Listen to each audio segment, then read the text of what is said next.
Hey guys, welcome back to the channel. So we are going to go on to our next topic. आज का हमारा जो topic है that is third law of thermodynamics and absolute entropies. अब इस वाले topic में हम लोग को ज़्यादातर जो questions आएंगे that is going to be on numericals, on enthalpy of formation and bond energies. So that all we will discuss with the help of questions later. तो quickly इसको revise करते हैं. Now, third law of thermodynamics and absolute entropies. ये वाला जो law है हमें already पता है कि जो entropy क्या है, that is a measure of disorder or randomness of any system, right? So ये जो disorder in any substance that depends upon its mass, number one.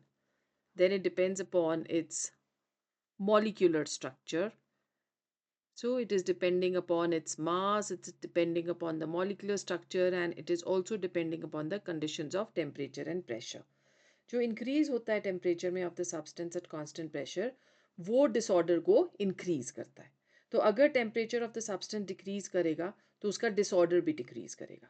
Okay, so eventually होता क्या है, as the temperature approaches 0 Kelvin, the disorder also approaches 0. और जो substance होता है that tends to become perfectly ordered. Okay, now based upon this, Nernst formulated the third law of thermodynamics, and the law states that at absolute zero, the entropy of perfectly crystalline substance is also zero. So if we're taking a graphical representation like this, and we are saying that S naught, that is the entropy of the substance at 0 Kelvin. So it is entropy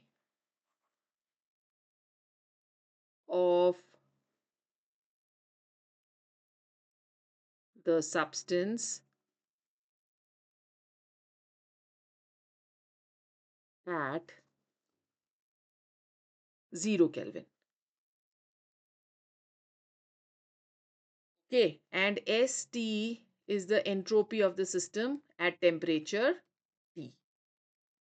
Then in this case, delta S, that will be equal to St minus S0, which can be written as integrating between 0 to T Cp upon temperature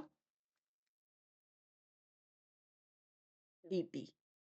So according to the third law, S naught, that is the entropy at 0 Kelvin, that is equal to 0. So therefore St jo hoga, that will become equal to integrating between 0 to T Cp upon T dt. जो shaded area इस graph में आपको नजर आ रहा है, that shaded area that is equal to equation of delta S. Okay, so वो जो है that is going to be equal to your equation of delta S. Alright,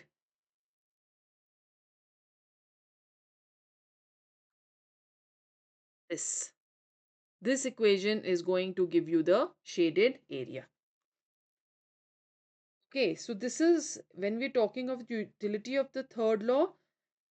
It is said कि जो absolute value of entropies होती है various substances at room temperature, उनको हम लोग determine कर सकते हैं by the application of third law of thermodynamics. So that is what this graphical representation that is telling us. फिर उसके बाद what do we understand by calorific value? So calorific value हर एक food की या fuel की different होती है. तो बेसिकली हम लोग इसको कैलकुलेट करते हैं as calorific value is equal to heat of combustion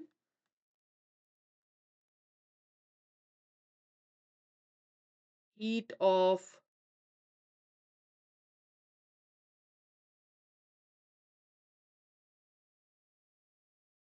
combustion upon molar mass of the fuel.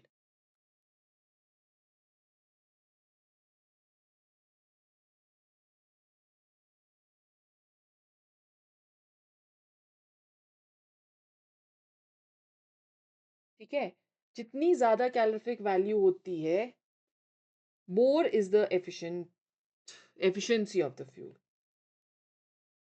और जितने ज़्यादा ऑक्सीजन एटम्स प्रेजेंट होते हैं वो कैलोरिफिक वैल्यू को रिड्यूस करते हैं, और अगर हाइड्रोजन एटम्स पर कार्बन एटम्स ज़्यादा होंगे तो वो कैलोरिफिक वैल्यू को इंक्रीज करते हैं. Now there are lot of various forms of heat of reactions, like we have the heat of formation. Heat of formation, it is the enthalpy change accompanying formation of one mole of a compound, और इसको हम लोग represent करते हैं as delta H F. So energy changes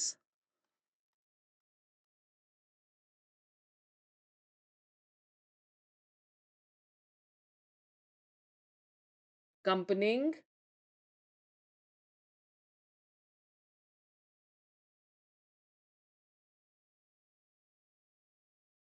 formation of one mole of a compound.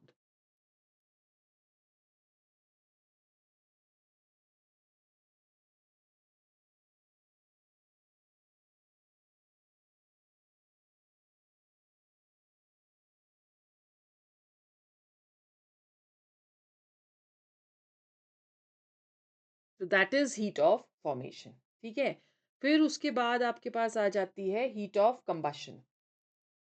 So amount of heat liberated during complete combustion of one mole of a compound in excess of oxygen, उसको हम लोग heat of combustion बुलाते हैं.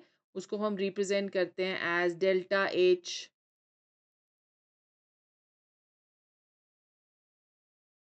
combustion. Okay, so combustion reactions, they are always exothermic. So it means that this property is always going to be negative. It is always going to be negative. ठीक है, और constant volume पे हम इसको generally determine करते हैं. Heat of combustion जो bomb calorimeter में हम लोग जब इसको determine करते हैं तो यहाँ पे delta U जो है वो भी change होगा. And the relationship which we can generally use over here, that is delta H is equal to delta U plus delta NG RT. So इस तरह से हम इसको डेल्टा एच कंबशन को कैलकुलेट कर सकते हैं.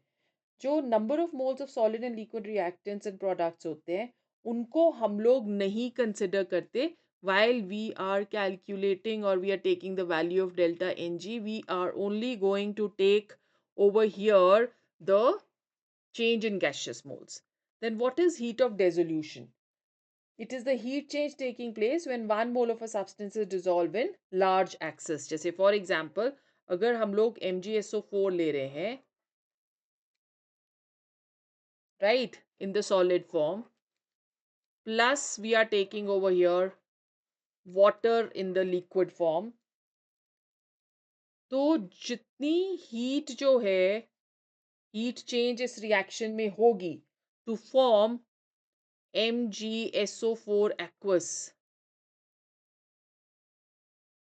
like let's say कि इसकी जो delta H की value है that is calculated as minus 84.0 kilojoules. So this is the heat of dissolution.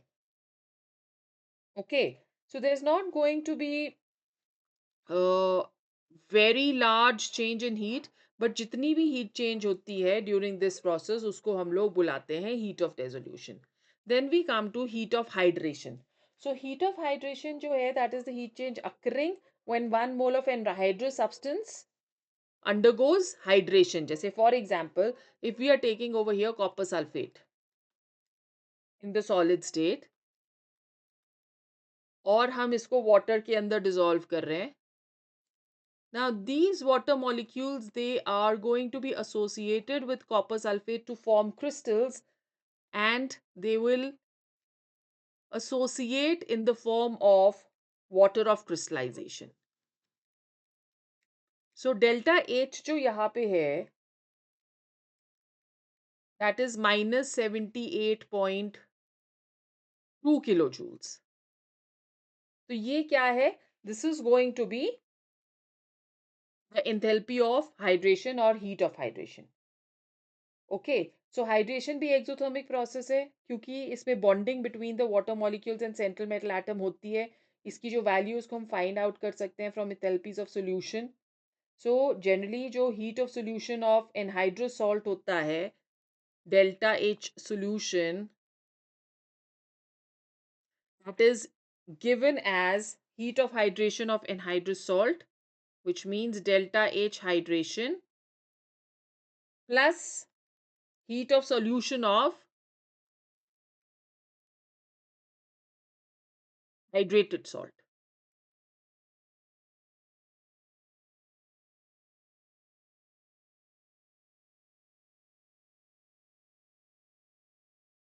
तो इस तरह से हम लोग फाइंड करते हैं. ठीक है. फिर उसके बाद हमारे पास आ जाती है heat of fusion.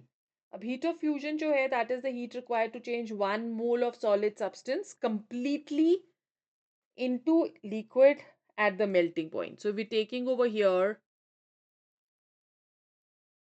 H2O solid. This will give us H2O liquid. So यहाँ पे जो डेल्टा H फ्यूजन है, that is equal to 6 kilojoules. So you can see that this is an endothermic reaction. Then similarly we have, these are known as the heat of or enthalpy of phase transitions, heat of vaporization. तो अगर हमको change कर रहे हैं, हम heat कर रहे हैं वाटर को in the liquid state to give us water in the gaseous state, then delta H vaporization, that is equal to 40.6 kilojoules. Okay, so इतनी heat required है to convert water into gaseous state. फिर उसके बाद हमारे पास आता है heat of sublimation. Sublimation में अगर we are taking iodine in the solid state, on heating it is being converted to iodine in the gaseous state. तो डेल्टा एच सब्लिमेशन जो है, that is the heat required to convert 1 mole of solid iodine to 1 mole of gaseous, and delta H sublimation that is given as 62.4 kilojoules. Okay, and finally heat of neutralization, very important.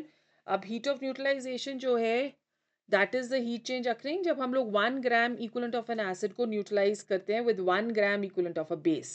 So if you're taking a strong, always if you're taking a combination of a strong acid plus a strong base, remember that delta H neutralization for such cases is always equal to minus 57.1 kilojoules. Always. ठीक है. But अगर हम लोग combination लेते हैं vice versa, like अगर हम लोग ले रहे हैं एक strong acid plus a weak base,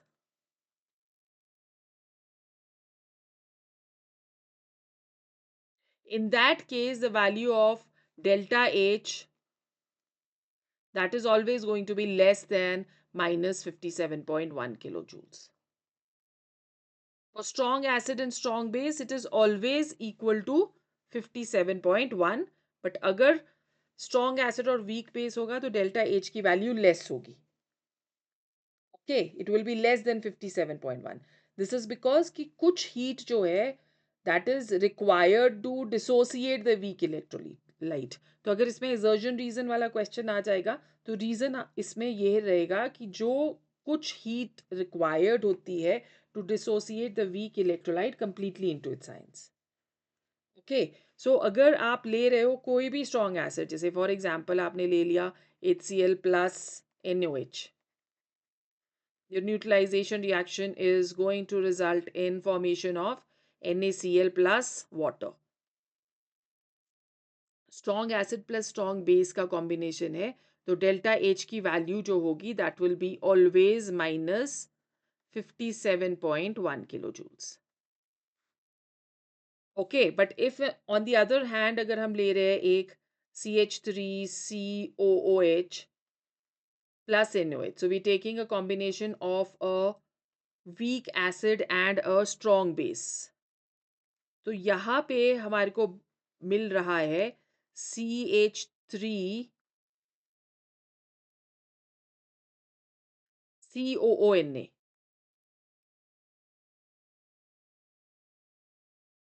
plus we are getting over here water. तो यहाँ पे जो डेल्टा एच की वैल्यू होती है that is less than -57.1, it is equal to -55.2 kilojoules.